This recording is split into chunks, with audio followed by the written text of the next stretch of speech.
하나님이 크게 영광 받으실 것 같습니다. 오늘 부활절 예배는 우리 어린이부터 우리 청년은 따로 드려요. 중고등부까지 어른 예배 같이 드리는데 위층에 어린아이들이 참 많이 왔습니다. 그래서 어린아이들을 위한 서비스, 부활에 대한 만화영화 먼저 설교로 보고 어른 설교 10분 정도 하고 마칩니다. 자, 먼저 보겠습니다.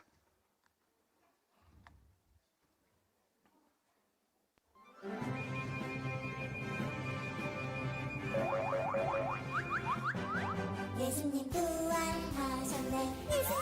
예수님 부활하셨네. 예수님 어두운 죄를 물리치고 예수님 부활하셨네. 우리의 죄를 물리치고 십자가에 못 박히셨네. 예수님 죽은 지 사흘 만에 다시 부활하신 예수님. 예수님 부활하셨네. 예수님 부활하셨네. 예수님 어두운 죄를 물리치고 예수님 부활하셨네. 다시 살아나신 예수님. 예수님이 말씀을 전하시자 많은 사람들이 모여서 듣고 있네요. 와, 정말 좋은 말씀이다. 그런데 예수님을 시기하는 자들이 있었어요. 예수를 따르는 사람들이 저렇게 많다니 아무래도 예수를 없애버려야겠어. 예수를 잡아 재판에 넘깁시다. 그들은 예수님을 잡아 로마 총독 빌라도에게 끌고 왔어요. 저자의 죄가 무엇이냐? 자기가 하나님의 아들이라고 하니 저자를 죽여야 합니다. 네가 진짜 유대인의 왕이냐? 네 말이 맞다. 죽여라! 죽여라! 하지만 저자는 아무 죄가 없는데. 어서 죽여라! 어서 죽여라! 예수를 십자가에 못 박으라! 아니, 예수님이 십자가에 달리시다니 어떻게 이런 일이. 예수님.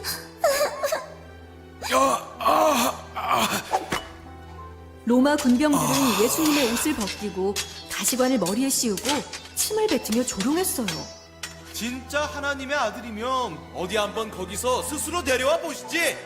예수님이 십자가에 못 박히자 하늘이 어두워지고 온 세상이 캄캄해졌어요. 엘리 라마 사박다니. 아버지여 왜 나를 버리셨나요?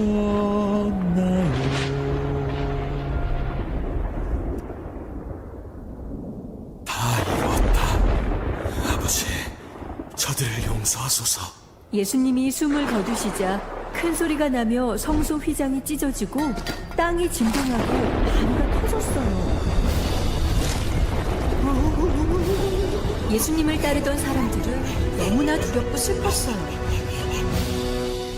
요셉이라는 사람이 예수님의 시체를 깨끗한 천에 싸서 동굴 무덤에 장사해 주었어요. 큰 돈으로 문을 막아두었죠. 무덤을 잘 지켜라. 혹시 예수의 제자들이 그 시체를 가져갈지도 몰라. 그런데 새벽이 되자 천사들이 나타나 동굴 앞 바위를 치우는 것이 아니겠어요? 경비병들은 너무 무서워서 그만 기절하고 말았어요. 아침 일찍 막달라 마리아와 여인들이 찾아왔어요. 하지만 동굴 안에는 예수님이 보이지 않았어요.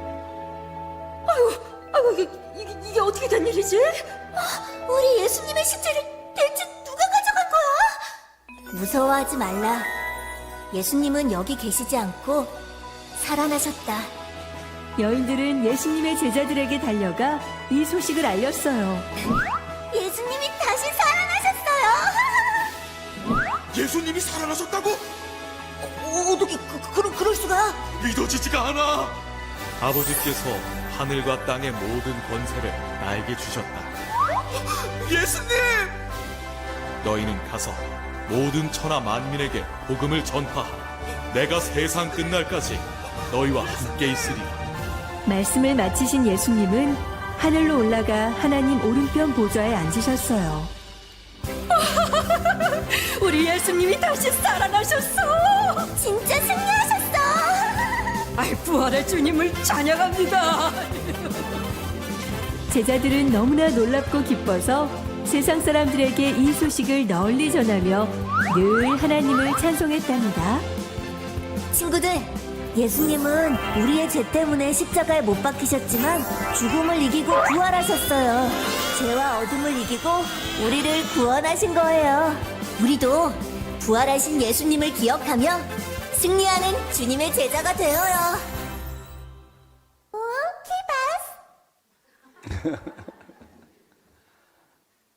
네, 만화 설교를 들으니까 어린이부터 어른까지 한 분도 눈동자를 움직이지도 않고 열심히 들으셨는데 제 설교도 그렇게 들어주시기 바랍니다.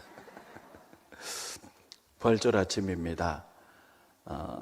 부활의 은혜와 은총이 여러분과 여러분 가정에 넘치기를 바랍니다. 예수님이 돌아가신 지 3일 만에 부활하셨는데 부활의 이야기는 여러분 너무 잘 아십니다. 그래서 오늘은 순서가 많기 때문에 간략하게 부활에는 어떤 의미를 갖고 있는가 두 가지, 그 다음에 우리는 언제 어떻게 부활하게 되는가 이렇게만 간략하게 말씀을 전하도록 하겠습니다.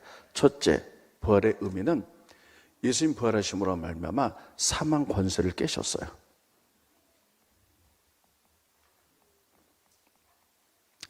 창세기 보면 하나님이 사람을 에덴 동산에서 만드시고 주님과 교제하며 영생하도록 만드셨습니다. 그런데 하나님이 이렇게 말씀하셨죠. 너희들이 에덴 동산에 있는 모든 것은 다 먹어도 줬는데 선악과 먹지 말아라. 그런데 뱀이 유혹해서 선악과를 따먹습니다. 하나님이 뭐라고 말했냐면 저것을 따먹으면 너희가 정령 죽으리라, 죽음을 말씀하셨어요. 그런데 그 여자가 뱀의 유혹에 빠져서 그 선악과를 먹고 자기 남편에도 줬습니다. 그래서 에덴 동산에서 쫓겨났어요. 예수님이 뭐라 그랬냐면, 하나님 뭐라 그랬냐면 죄를 지면 죽으리라 이렇게 말했어요. 그럼 이 죽음이 뭐냐는 거예요. 이 죽음을 커다랗게 두 가지로 봅니다. 첫 번째는 하나님과의 관계 단절이에요. 여러분, 하나님 영이세요. 사람은 영과 육과 혼으로 되었기 때문에 이 사람이 갖고 있는 영적인 요소를 가지고 영이신 하나님과 서로 교제하며 살도록 만들어 주셨습니다. 그런데 죄를 지음으로 말미암아 죽음, 영의 죽음, 그래서 영이신 하나님과의 관계가 단절되어서 하나님 없이 살아가는 거죠. 두 번째는 육적인 죽음입니다. 그래서 죽으리라. 그래서 에덴 동산에서 쫓겨난 그들은 아담부터 보면 그의 아들 계속해서 보면 창세기 보면 아담의 족보가 나오는데 그 당시 사람들은 오래 살았어요. 왜냐하면 지금의 지구 환경과는 전혀 다른 사람이 살기 좋은 가장 좋은 환경들에 있었어요. 그렇기 때문에 오래 살았어요. 어떤 사람은 969세를 살았는데 그런데 창세기 보면 그렇게 많이 살았지만 결국 죽었더라. 다 육신의 죽음을 이야기하고 있습니다. 그런데 예수님이 십자가상에서 피 흘려 돌아가셔서 우리의 죄를 모두 용서하셨어요. 그리고 3일 만에 부활하셔서 여러분 이제 부활의 첫 소망이 됐습니다. 육적으로 부활하셨어요. 그래서 예수님이 피 흘려 돌아가심으로 말미암아 우리 죄가 용서받았기 때문에 영이신 하나님과의 관계가 다시 연결되어서 우리는 우리의 영으로 영이신 하나님을 우리가 알 수 있는 거고요. 그 다음에 예수님이 부활하셔서 다시 사셔서 우리들에게 육적인 죽음으로부터 사망 것을 깨시고 영원한 생명을 주신 줄로 믿습니다. 이것이 부활의 첫 번째 의미예요. 그러면 부활의 두 번째 의미는 뭐냐면 부활하셔서 우리의 주와 그리스도가 되셨어요. 따라해보겠습니다. 부활하셔서 나의 주와 그리스도가 되셨다. 네, 여러분 예수님은 이 땅에 사신 동안 늘 말씀하셨어요. 내가 하나님이다. 그리고 하나님의 나라를 세우기 위해서 이 땅에 왔다. 이렇게 늘 말씀하셨어요. 근데 예수님 돌아가셨죠? 로마 나라에 의해 처형을 당했는데 예수의 죄명이 무엇인지 아세요? 예수의 죄명 바로 로마 나라의 반란죄예요.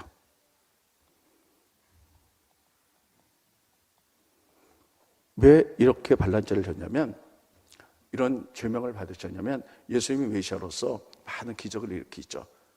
병자를 고치고 죽은 자를 살리고 무리를 거두시고, 그리고 보리떡 5개 물고기 2마리를 가지고 많은 사람들 먹입니다. 그러니까 사람들이 막 구름대처럼 몰려들어요. 그랬더니 이스라엘의 종교 지도자 바리새인 대제사장들이, 예전에는 그 사람들이 전부 다 자기네를 따랐는데 이젠 예수님을 따라가니까 예수님에 대한 시기, 질투 이런 것들이 있었습니다. 그래서 그 예수님께 프레임을 씌워요. 저렇게 많이 따라다니면 결국 왕이 될 것이다. 그래서는 그 당시에 이스라엘 나라는 로마가 지배하고 있었거든요. 근데 로마 나라가 가장 싫어하는 게 뭐냐면 반란죄예요. 그래서 보통 죄를 지면 평범한 벌을 받지만 반란죄만큼은 로마 나라에서 아주 극심한 최고 형을 줬어요. 그래서 반란을 일으키지 못하도록. 그래서 반란을 일으킨 사람들은 공개적으로 십자가형을 받게 만들었습니다. 그러니까 많은 사람들 앞에 십자가형. 인간이 만든 사형 제도 가운데 가장 무서운 게 십자가형입니다. 예를 들면 교수형이나 총살형은 금세 죽지요. 그러나 십자가형은요, 사람이 고통을 끝까지 느끼는데 여러분, 건강한 사람은 일주일 동안 죽지 않습니다. 그러니까 일주일 동안 고통을 느끼면서 죽는 무서운 이게 십자가형이에요. 그래서 로마 나라에서는 반란죄를 일으키게 되면 많은 사람들께 공개하면서 십자가형을 이렇게 무서운 형을 내리면서 모든 사람들이 반란과 반역을 일으키지 못하도록 그렇게 했습니다. 그런데 예수님을 로마의 반란죄로 십자가형에 못 박았습니다. 그래서 예수님 돌아가셨어요. 그런데 만약에 예수님이 부활하시지 않았다면 예수님은 계속 이 오명을 쓰시고 있을 거예요. 반역죄로 돌아가셨어. 로마 나라의 반역죄. 그러면 여러분, 이게 참 우리가 믿는 예수님이 로마의 반역죄로 결국 돌아가셨어. 이게 무슨 의미가 있겠어요? 그런데 예수님께서 부활하심으로 말미암아 로마의 잘못된 판결, 이게 잘못됐다, 이걸 깨신 거예요. 그리고 뒤엎으신 거예요. 내가 이 땅에 하나님 나라 하나님으로 왔다는 것을 다시 한번 보여주신 거예요. 만약에 부활하시지 않았다면 예수님 말한 이런 모든 것들이 헛된 것이고, 많은 사람들이 저봐, 결국은 저렇게 로마에 의하여 반역죄로 죽었잖아, 이걸로 끝나고 말았을 거예요. 근데 예수님은 그게 아니야. 세상은 나를 반역죄로 판결냈다 할지라도 이건 잘못된 판결이야. 그것을 뒤집어서 내가 늘 말한 대로 나는 하나님의 나라의 왕으로 왔어 라는 것들을 보여주기 위해서 돌아가셨다 3일 만에 부활하셨어요. 그래서 부활하심으로 말미암아 우리에게 주와 그리스도가 되셨습니다. 이건 제 얘기가 아니에요. 성경에 나와 있는 얘기예요. 여러분, 예수님이 승천하신 다음에 베드로가 많은 유대인들에게 예수님에 대해서 증거합니다. 그러면서 이렇게 말해요. 너희가 죽게 한 예수 그리스도, 그분이 부활하셨다. 너희들은 예수님을 반역죄로 십자가에 못 박았지만 그게 아니야. 그게 잘못된 판결이야. 만약에 돌아가셨다면 그냥 반역죄였겠지만 그것이 거짓되고 잘못된 판결임을 바꾸기 위해서 돌아가셔서 세상 판결이 잘못된 것, 그리고 예수님이 하나님 나라의 왕이신 것을 보여주셨어. 그래서 우리에게 주와 그리스도가 되셨어. 이렇게 설교를 하셨어요. 스크린 보십니다. 방송실, 네. 사도행전 2장 24절부터 보면 베드로가 유대인을 향해서 첫 설교한 거예요. 하나님께서 예수님을 사망의 고통에서 풀어 살리셨으니 그가 사망에 매어 있을 수 없었음이라. 또 보여주세요. 2장 36절. 그런즉 이스라엘 온 집은 확실히 알지니 너희가 십자가에 못 박은 이 예수를 다시 살게 하심으로 말미암아 사형 선고를 내린 그것이 잘못된 것을 뒤집었다는 거예요. 다시 살아나셔서 그분이 하나님이라는 것 알게 하셔서 하나님이 이 예수를 주와 그리스도가 되게 하셨느니라 하니라. 아멘. 따라 읽겠습니다. 십자가에 못 박은 이 예수를 하나님이 주와 그리스도가 되게 하셨느니라. 아멘. 만약에 부활하시지 않았다면요, 사람들이 다 그랬을 거예요. 저봐, 결국 저렇게 반역죄, 반란죄가 결국 죽었잖아. 이게 끝이야. 근데 그것은 잘못된 판결이었죠. 예수님은 그것을 부활하심으로 말미암아 뒤집으셨어요. 그건 잘못된 판결이야. 내가 다시 살아났잖아. 그래서 내가 말한 대로 나는 너희의 주요 그리스도야. 이런 것들을 부활의 의미가 있다는 사실을 기억하시기 바랍니다. 세 번째는, 그러면 예수님 부활하셨는데 부활의 첫 열매가 되셨어요. 겨울 동안에는 거리에 나무들이 다 죽은 것 같았었어요. 근데 날이 따뜻해지니까 지난주에 이렇게 지나가다 보니까요, 거리에, 저쪽 거리에 이제 벚꽃이 한두 개 이렇게 망울이 졌더라고요.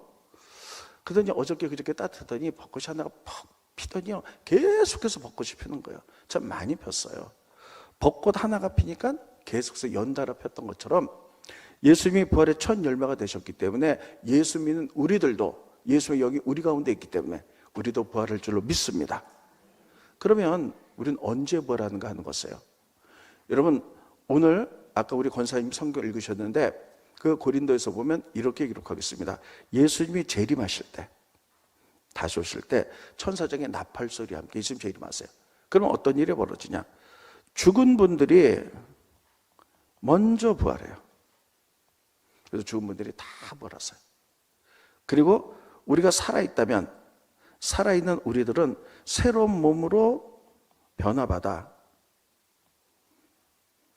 우리가 공중에 들려서 영원한 천국에 들어가도록 성경은 그렇게 약속하고 있습니다. 여러분, 그러면 우리들이 이 부활의 몸, 부활할 때 몸은 어떤 몸인가? 부활의 몸은요, 지금의 몸과는 전혀 다른 몸이에요. 우리 지금의 몸은 나이 들면 늙고, 그리고 병들고 결국은 죽는 이러한 몸입니다. 근데 예수님이 부활시켜주는 몸은 가장 찬란하고 죽지 않고 늙지 않고 아프지 않고, 그리고 가장 강력하고 찬란한 영광의 어떤 몸이에요. 이런 몸으로 부활시켜 주신다는 거예요. 여러분, 그래서 예수님이 성경에 보면 부활하신 다음에 제자들에게 나타났을 때 이런 모습이었습니다. 제자들이 방에 앉아서 문을 다 잠그고 있었더니 부활하신 예수님이 벽을 통해서 쑥 들어오셨어요. 이게 부활의 몸이에요. 시간과 공간을 초월하는. 살아있는 우리들은 벽을 통해서 들어갈 수가 없잖아요. 이런 가장 아름다운 몸. 그리고 이제 예수님께는요, 12제자가 있고 70명의 제자가 있고 그 다음에 500명의 제자가 있어요. 근데 70명의 제자 가운데 두 제자가 예수님을 따라다녔는데 예수님이 십자가에 달려 돌아가시니까 그들은 어떻게 생각했냐면, 이제 다 끝났다, 다 끝났어. 예수님 저렇게 돌아가셨으니 우리 그냥 우리의 고향으로 돌아가자. 그래서 그들이 실망하고 좌절해서 자기의 고향 엠마오로 가고 있었어요. 근데 부활하신 예수님이 그들에게 나타나셨죠. 근데 몰라보는 거예요. 얼마나 기가 막힐까요? 만약에 여러분 제 얼굴 다 아시잖아요. 근데 어느 날 길거리에서 저를 탁 만났는데 누구세요? 그럼 얼마나 황당하겠어요. 3년이나 같이 살았는데. 근데 부활하신 예수님이 나타났는데 왜 몰라봤냐? 지금까지는 전혀 다른 영광의 몸으로 부활하셨기 때문에. 그래서 성경이 이렇게 말하고 있습니다. 다른 모양으로 나타나셨다. 스크린보십니다. 마가복음 16장 12절을 보면 그 후에 그들 중 두 사람, 엠마오로 가는 두 제자가 시골로 갈 때에 예수께서 다른 모양으로 그들에게 나타나시니 따라 했습니다. 다른 모양. 그러니까 여기서 다른 모양은 예수의 몸은 토끼처럼, 거북이처럼 나타났다는 게 아니라 새로운 몸으로. 그러니까 제자들이요, 영광의 몸이기 때문에 몰라봤던 거예요. 아무튼 우리는 이렇게 부활할 줄로 믿습니다. 지금은 그렇지 않지만요, 예전에 어르신들 가운데 이런 분이 계셨어요. 목사님, 저 죽으면 화장해 주지 마세요. 그냥 땅에 묻어주세요. 요즘은 이제 화장이 일반화가 됐잖아요. 그래서 왜요? 그러면 이렇게 얘기해요. 아니, 제가 화장해서 제 몸이 다 없어지면 나중에 예수 모실 때 부활했는데 몸에 찌꺼기라도 있어야지 부활되지 않겠습니까? 이렇게 말한 분이 있어요. 근데 여러분, 예수님께서 부활하면 우리 어떤 몸에 막 다 시체가 썩고 나면 찢고 있고 그걸 가지고 부활시키는 게 아니라 우리 영혼에 새로운 몸으로 전혀 다른 몸으로 부활시켜 주신다는 사실을 기억하시기 바랍니다. 그래서 여러분 화장해도 상관이 없어요. 우리의 영혼에 전혀 찬란하고 영광스러운 몸으로 새로 입혀주셔서 우리가 천국에서 영원히 살게 될 줄로 믿습니다. 성경은 오늘 이런 것들을 말씀하고 있습니다. 오늘은 설교를 이렇게 짧게 여러분께 말씀드렸어요. 다시 결론을 짓자면 부활한 건 다 알아요. 부활의 의미, 첫째, 죄와 사망의 권세를 끊으셨다. 두 번째, 부활하심으로 말미암아 예수님께 우리의 주와 그리스도가 되셨다. 예수님이 돌아가신 그 죄명은 뭐냐면 로마의 반란죄. 그런데 예수님이 그냥 돌아가셨다면 그 죄명으로 지금까지 내려올 거예요. 근데 너희가 나를 그렇게 판결했어? 그거 틀린 거야. 예수님이 부활하시면 다시 살아나서 그 잘못된 것을 말씀하시고 다시 그분이 부르짖었던 대로 나는 주와 그리스도라는 것들을 우리에게 가르쳐 주신 두 번째 의미. 세 번째는 부활의 첫 열매가 되셔서 주님 다스리시면 우리들도 부활하여 영원한 천국에서 영원히 주님 찬양하며 살아가게 될 줄로 믿습니다. 기도하겠습니다. 고마우신 주님, 은혜를 감사함을 드립니다. 십자가상에 돌아가셔서 우리 죄를 용서하시고 3일 만에 부활하셔서 부활의 첫 열매가 되시니 감사함을 드립니다. 예수님 다시 오실 때에 이제 천사장의 나팔소리와 함께 죽은 분들이 먼저 부활하고 우리는 새로운 몸으로 부활하여서 영원히 천국에 가게 된 것을 약속하셨사오니 그렇게 될 줄로 믿습니다. 우리가 영원한 소망을 주신 이 부활절을 맞아요. 우리가 주님을 가장 높게 존귀하게 영광 돌릴 뿐만 아니라 이 기쁜 소식을 우리 주변의 사람들에게 전할 수 있도록 인도하여 주시옵소서. 부활하셔서 우리의 영생의 약속을 주신 예수님의 이름으로 기도하옵나이다. 아멘.